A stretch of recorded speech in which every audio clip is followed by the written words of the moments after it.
اللہ سبحانہ تعالیٰ کا بہت زیادہ شکر ہے کہ آج ہم اس کے نام پر یہاں جمع ہیں، اس کا ذکر کرنے کے لیے، اس کا شکر ادا کرنے کے لیے، اور اس کی بھیجی ہوئی کتاب اور اس کے رسول صلی اللہ علیہ وسلم کی سنت سے اپنی زندگی میں رہنمائی حاصل کرنے کے لیے۔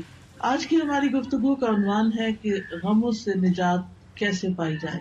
اگر دیکھا جائے تو ہر انسان کسی نہ کسی مسئلے کا شکار ہے، کہیں نہ کہیں اس کی زندگی میں کوئی ایسی چیز ہے جو اسے بے چین رکھتی ہے، پریشان رکھتی ہے، غمگین رکھتی ہے۔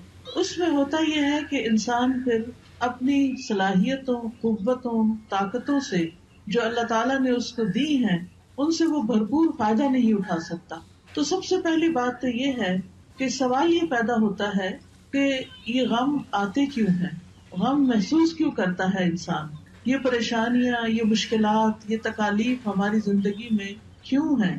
تو اس سلسلے میں جب ہم قرآن مجید کی طرف رجوع کرتے ہیں تو پہلی بات ہمیں یہ پتہ چلتی ہے کہ اللہ تعالیٰ نے انسان کو امتحان کے لیے پیدا کیا ہے، اس لیے وہ اس انسان پر طرح طرح کی آزمائشیں اور مشکلات بھیجتا رہتا ہے تاکہ وہ دیکھے کہ انسان ان میں کرتا کیا ہے، انسان کا طریقہ کیا ہے۔ قرآن مجید میں آتا ہے سورۃ الملک، جو ہر روز رات کو آپ پڑھتے ہیں، کیونکہ نبی صلی اللہ علیہ وسلم رات کو سورۃ الملک اور سورۃ الف لام میم السجدہ پڑھے بغیر سویا نہیں کرتے تھے، یہ آپ کی سنت ہے۔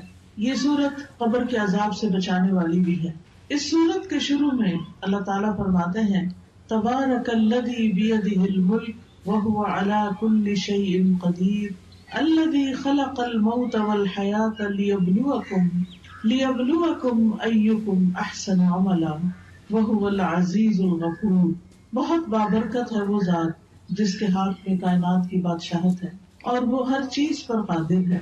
وہو علی کل شیء قدیر الذی خلق الموت والحیاۃ لیبلوکم، اس نے موت اور زندگی کو بنایا تاکہ تمہارا امتحان لے، تمہیں آزما کر دیکھے، کیا ایکم احسن عملا، کہ تم میں سب سے اچھے کام کون کرتا ہے۔ وہو العزیز الغفور، اور وہ زبردست ہے، غالب ہے، بخشش فرمانے والا ہے۔ تو اس سے یہ پتہ چلتا ہے کہ یہ زندگی ایک امتحان ہے، اور امتحان ایک مشکل چیز ہوتی ہے۔ اس میں ہمیشہ انسان کے حالات اس کی مرضی کے مطابق نہیں ہو سکتے، اس پر کہیں نہ کہیں سے کوئی نہ کوئی ایسی آزمائش، کوئی امتحان، کوئی تکلیف، کوئی تنگی آتی رہے گی تاکہ یہ دیکھا جائے کہ انسان کرتا کیا ہے، کیا پھر بھی یہ اللہ سے راضی رہتا ہے، کیا پھر بھی یہ اللہ کی طرف رجوع کرتا ہے، کیا یہ واقعی اللہ کا بندہ بن کے رہتا ہے، یا اس آزمائش کی گھڑی میں پھسل جاتا ہے اور شیطان جو ہر وقت اس کو اچکنے کے لیے تیار ہے وہ اس کا نوالا بن جاتا ہے۔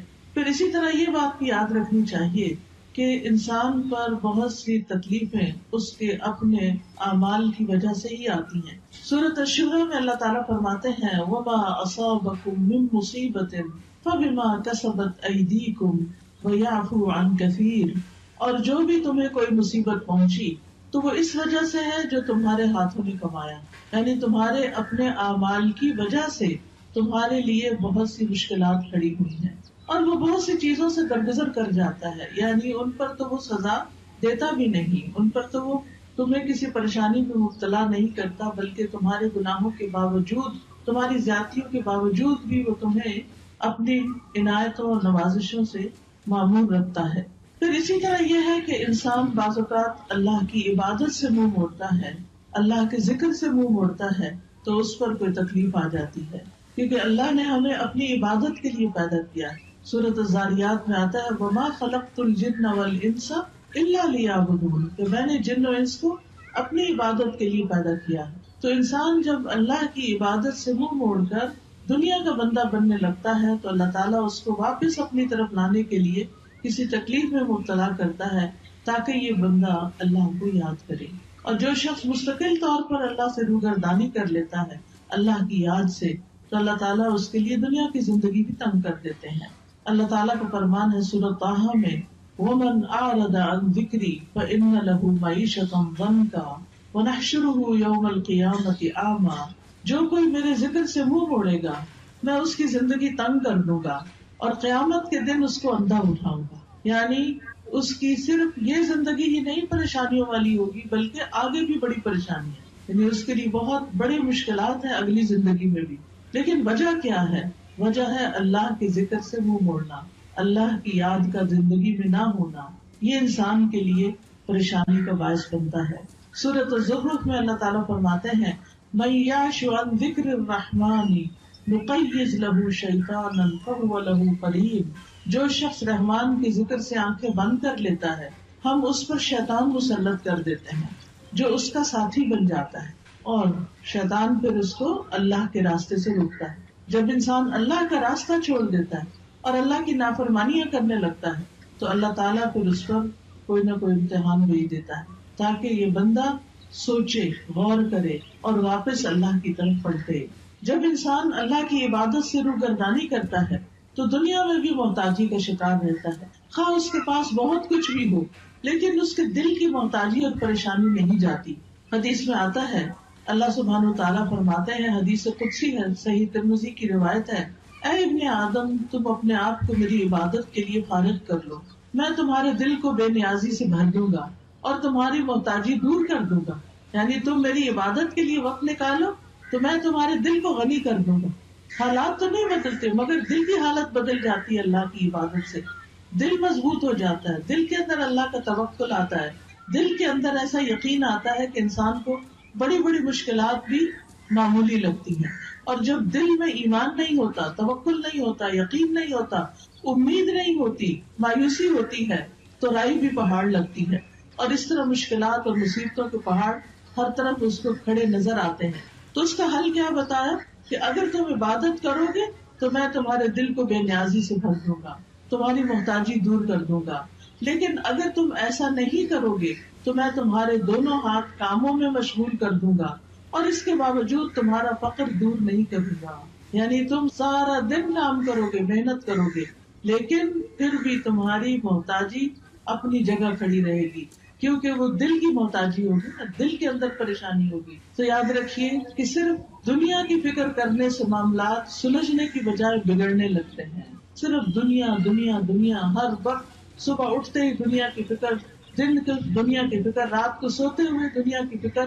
تو رسول اللہ صلی اللہ علیہ وسلم نے اس کے بارے میں فرمایا جس شخص کا مقصد اور پریشانی یا غم دنیا کا ہو اور وہ دنیا کا ہی ہو کر رہ جائے اور وہ اسی کی نیت رکھتا ہو تو اللہ تعالیٰ اس کا فقر اس کی آنکھوں کے سامنے کر دیتے، یعنی پھر اللہ تعالیٰ بھی اس کو اس کے حال پر چھوڑ دیتے. وہ دنیا کے لیے زیادہ کنسرن ہے، زیادہ فکر مند ہے تو اللہ تعالیٰ اس کو اسی کے حوالے کر دیتے ہیں اور اس پر اس کے معاملات بکھیر دیتے ہیں. اس کو سمجھ نہیں آتا کہاں سے شروع کروں اور کہاں پر ختم کروں، اور اس کو اس سے اتنا ہی ملتا ہے جو اس کے لیے لکھ دیا گیا ہو. اور جس شخص کا مقصد اور حرص آخرت ہو اور وہی اس کا ہدف بن جائے اور وہ اسی کی نیت کرتا ہو، یعنی اس کا ہم و غم آخرت ہے کہ کل کیا ہوگا، دنیا کی زندگی تو گزر جائے گی، میرا کل کو کیا بنے گا جب میں اللہ کے حضور پیش ہوگا، وہاں میرا ٹھکانہ کیا ہوگا. جو شخص اس فکر میں مبتلا ہو جاتا ہے تو اللہ تعالیٰ اس کے دل میں غرار ڈال دیتے ہیں، دنیا کی طرف سے اس کا دل مطمئن کر دیتے ہیں، اس کے معاملات کو یکجا کر دیتے ہیں اور اس کو پھر اپنی حاجتوں کے لیے بھاگنا نہیں پڑتا، دنیا ذلیل ہو کر اس کے پاس آتی. تو اس لیے ہم سب کو یہ دیکھنا چاہیے کہ ہم کس چیز کے لیے زیادہ فکر مند ہیں. دنیا تو چند دن کی ہے، دنیا کی حیثیت تو ایک مچھر کے پر برابر بھی نہیں. دنیا کا بڑے سے بڑا نقصان ایسا ہی ہے جیسے مچھر کا پر ٹوٹ کے گر گیا ہو، لیکن اصل نقصان، اصل مشکل، اصل پریشانی تو آخرت کی پریشانی ہے جس کے لیے ہم سب کو فکر مند ہونے کی ضرورت ہے. دنیا کی فکر کرنے والے سے رب کی بے نیازی ہوتی ہے. نبی صلی اللہ علیہ وسلم نے فرمایا جو اپنے غموں کو ایک ہی غم بنا لے، جو اپنے غموں کو ایک ہی غم بنا لے اور وہ آخرت کا غم ہو تو اللہ اس کے دنیا کے غموں سے اسے کفایت کرے گا، اس کے دنیا کے غم دور ہو جائیں گے. اور جس کو پریشانیاں ادھر ادھر بھٹکا کر لے جائیں اللہ اس کی پرواہ نہیں کرے گا کہ وہ دنیا کی کس وادی میں ہلاک کر کے دیتا ہے. تو اس لیے غموں سے بچنے کا، غموں سے نجات کا اصل طریقہ کیا ہے کہ دنیا کی بجائے آخرت کی فکر زیادہ لگا لی جائے. یاد رکھیے جہاں دنیا کی حرص زیادہ ہوتی ہے، دنیا کی محبت زیادہ ہوتی ہے، وہاں اللہ کی محبت میں کمی آ جاتی ہے، وہاں پر اللہ کی محبت میں کمی آ جاتی ہے. نبی صلی اللہ علیہ وسلم نے فرمایا قیامت قریب آ چکی ہے، لیکن لوگوں میں دنیا کی ہی ہرس بڑھے گی، یعنی جتنی جتنی قیامت قریب آ رہی ہے اتنی اتنی دنیا پھیلتی جا رہی ہے ان کے سامنے، اور اس کی محبت اور اس کے پیچھے بھاگنا اور زیادہ بڑھتا جا رہا ہے، اور اللہ سے دوری میں ہی اضافہ ہوگا۔ پھر اسی طرح ہم دیکھتے ہیں کہ جب ہم دنیا کو زیادہ امپورٹینس دیتے ہیں تو دنیا کا چھوٹا سا نقصان بھی انسان سے برداشت نہیں ہوتا، لیکن جب انسان یہ سمجھتا ہے کہ کوئی بات نہیں، یہ چیز چلی گئی تو ہم بھی تو اللہ کی طرف جانے والے ہیں، جیسا کہ سورۃ البقرہ میں آتا ہے وَلَنَبْلُوَنَّكُمْ بِشَيْءٍ مِّنَ الْخَوْفِ وَالْجُوعِ وَنَقْصٍ مِّنَ الْأَمْوَالِ وَالْأَنفُسِ وَالثَّمَرَاتِ وَبَشِّرِ الصَّابِرِينَ الَّذِينَ إِذَا أَصَابَتْهُم مُّصِيبَةٌ قَالُوا إِنَّا لِلَّهِ وَإِنَّا إِلَيْهِ رَاجِعُونَ أُولَٰئِكَ عَلَيْهِمْ صَلَوَاتٌ مِّن رَّبِّهِمْ وَرَحْمَةٌ وَأُولَٰئِكَ هُمُ الْمُهْتَدُونَ کہ اللہ سبحانہ وتعالیٰ کی طرف سے آزمائش تو ہوگی، امتحان تو ہوگا، لیکن ایسے موقع پر جو یہ کہے انا للہ و انا الیہ راجعون کہ بے شک ہم اللہ کے لیے ہیں اور اسی کی طرف لوٹ کر جانے والے، تو ایسے لوگوں پر اللہ کی رحمت اور نوازش ہے، اللہ کی رحمت ہوتی اور ایسے لوگ ہدایت پانے والے ہوتے۔ تو بات یہ ہے کہ تکلیفیں تو آئیں گی، یہ تو اللہ تعالیٰ نے خود ہی فرما دی کہ ہم ضرور آزمائش کریں گے، ضرور امتحان لیں گے، خوف سے، بھوک سے، جان مال پھلوں کی کمی سے، لیکن خوشخبری ہے صبر کرنے والوں کو، یعنی جب ان کی زندگی میں کوئی چیز کم ہوتی، مثلاً کوئی بچہ فوت ہو گیا، بہن بھائیوں میں سے کوئی چلا گیا، کاروبار چلا گیا، کوئی کاروبار کو نقصان ہو گیا، جاب چلی گئی، کوئی اور حادثہ ہو گیا کہ جس سے بڑا نقصان ہو گیا، تو اب یہ سب چیزیں تو زندگی میں روز کا معمول ہے، کبھی کوئی چیز پیش آتی ہے، کبھی کوئی چیز پیش آتی ہے، تو بتایا گیا کہ وہ ایسے موقع پر کیا کہتے ہیں اور کیا کرتے ہیں، انا للہ و انا الیہ راجعون، یعنی وہ اللہ کی طرف رجوع کر لیتے ہیں، اور صبر کے ساتھ کیا کہتے ہیں کہ بے شک ہم بھی اللہ کے لیے اور اللہ ہی کی طرف واپس جانا ہے، یعنی جو ہمارا کوئی رشتہ دار چلا گیا یا مال چلا گیا یا کوئی اور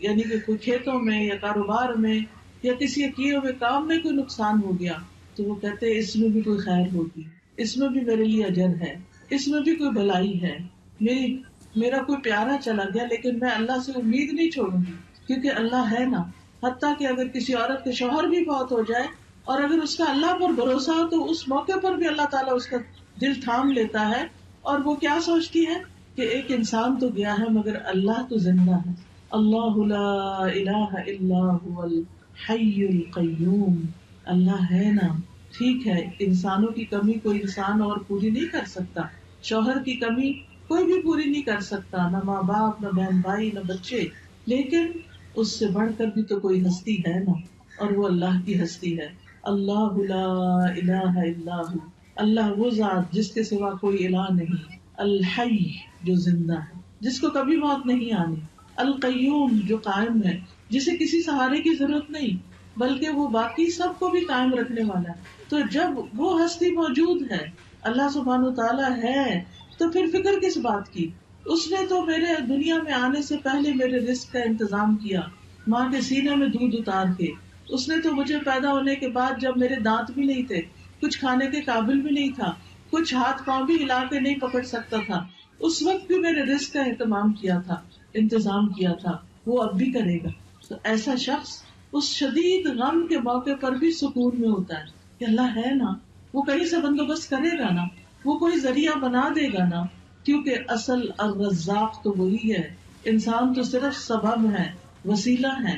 ایسا شخص کبھی بھی دل نہیں ہارتا، ایسا شخص کبھی بھی اپنے حواس نہیں کھوتا، ایسا شخص کی زندگی سے کبھی امید نہیں جاتی، اور آپ نے دیکھا ہوگا کہ کتنے ہی بچے ہیں جو یتیم پلے ہیں لیکن وہ بڑے بڑے لوگوں سے آگے نکل گئے، دنیا کی بڑی بڑی مشہور ہستیاں بن گئے، باپ کی کمی سے ان کی زندگی میں سب کچھ ختم نہیں ہو گیا، اللہ نے دوسرے ذرائع سے ان کی مدد کی، کیونکہ اصل اسباب تو اللہ کے ہاتھ میں ہے اور تمام چیزیں وہی پوری کرنے والا ہے۔ یاد رکھیے اللہ کے پاس ہر مسئلے کا حل ہے، وہ ہر چیز پر قدرت رکھتا ہے، لہذا رنج اور غم سے، مشقت اور پریشانی سے نجات پانے کے لیے سب سے پہلا کرنے کا کام کیا ہے؟ اللہ پر بھروسہ، اللہ سے مضبوط تعلق، اللہ پر ایمان، یقین، توکل، اس سے امید، اسی کا ڈر اور اسی کی طرف لوٹ کر جانے کی فکر. یاد رکھیے دنیا کے سارے خزانے اللہ کے ہیں، سارے خزانوں کا مالک وہ ہے. وَلِلَّهِ خَزَائِنُ السَّمَاوَاتِ وَالْأَرْضِ وَلِلَّهِ مُلْكُ السَّمَاوَاتِ وَالْأَرْضِ. آسمانوں کی بادشاہت، زمین کی بادشاہت ساری کی ساری اللہ کے پاس ہے. واللہ علی کل شیء قدیر، اور اللہ ہر چیز پر پوری طرح قادر ہے، پوری قدرت رکھتا ہے. لہذا کیا یقین رکھنا ہے کہ سارے خزانے تو اس کے پاس ہیں، مجھے اس سے مانگنے ہیں. لہذا انسان سب انسانوں سے نظر ہٹا کے اللہ سبحانہ تعالیٰ کی طرف امید رکھتا ہے، اس سے مانگتا ہے. یا اللہ تو میرا رازق ہے، تو پتھر کے اندر ایک کیڑے کو بھی رزق پہنچاتا ہے، تو کیا مجھے نہیں رزق دے سکتا؟ آسمانوں زمین کی مخلوق کو دے رہا ہے، تو دن رات دے رہا ہے اور کوئی کمی نہیں واقع ہوتی تیرے رزق میں، تو کیا مجھے نہیں دے سکتا؟ تو مجھے بھی دینے والا ہے. لہٰذا جو شخص اللہ پر یقین رکھتا ہے وہ ہر غم، ہر تکلیف میں اللہ کی طرف رجوع کرتا ہے، اللہ کی طرف پلٹتا ہے، اور اس کو یہ یاد رہتا ہے کہ ہر مسئلے کا حل اللہ کے پاس ہے. اللہ سبحانہ تعالیٰ کے سامنے اپنی حاجتیں رکھے، سجدے میں رو کر پکارے اس کو کہ اللہ تو مدد کر. کوئی بھی مسئلہ ہے جو آپ کا، اس کو سامنے رکھ کے، کیونکہ اللہ تعالیٰ فرماتے ہیں اَمَّن يُجِيبُ الْمُضْطَرَّ إِذَا دَعَاهُ وَيَكْشِفُ السُّوءَ. بھلا کون ہے جو لاچار کی فریاد رسی کرتا ہے جب وہ اسے پکارتا ہے اور اس کی تکلیف کو دور کرتا ہے؟ کوئی اور ہے؟ نہیں، کوئی بھی نہیں. آپ دیکھیں کہ جب انسان غمگین ہوتا ہے، دکھی ہوتا ہے، پریشان ہوتا ہے، اس کی آنکھوں سے آنسو جاری ہوتے ہیں، تو پاس پڑے ماں باپ بھی سو رہے ہوتے ہیں، باقی دنیا بھی آرام کر رہی ہوتی ہے، ہر کوئی اپنے مسئلوں میں پریشان ہوتا ہے، لیکن آپ کا رب جاگتا ہے. لا تأخذہ سنۃ ولا نوم. نہ اس کو اونگ آتی ہے نہ اس کو نیند آتی ہے. سب سوتے ہیں لیکن وہ جاگتا ہے.